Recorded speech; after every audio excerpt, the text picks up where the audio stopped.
जय सिया राम राम राम। जय सिया राम राम राम।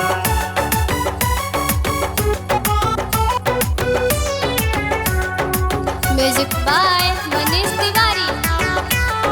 जय सिया राम जय सिया राम।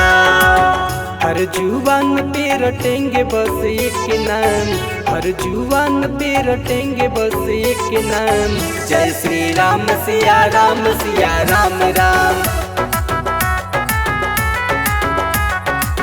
जय श्री राम सिया राम राम। हर जुबान पे रटेंगे बस एक नाम, हर जुबान पे रटेंगे बस एक नाम। जय श्री राम सिया राम राम। जय श्री राम सिया राम राम।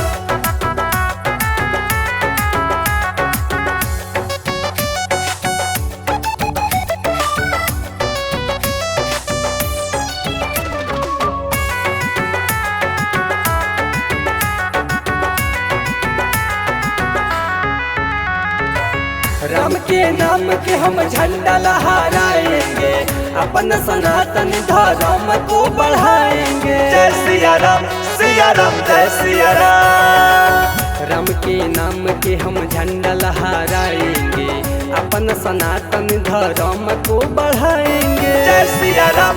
डूब जाएंगे हम छोड़ी के काम धाम, डूब जाएंगे हम छोड़ी के काम धाम। जय श्री राम सिया राम राम। जय श्री राम सिया राम राम। जय श्री राम सिया राम राम।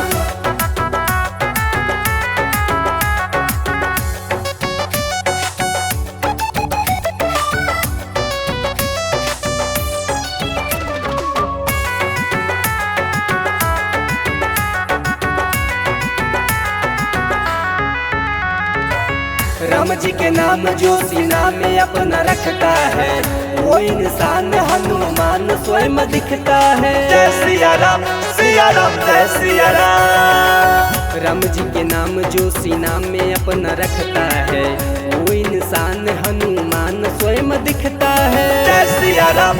अभिषेक चंचल जपेला बस एक नाम, धीरज धमाले जपेला बस एक नाम। जय श्री राम सिया राम राम।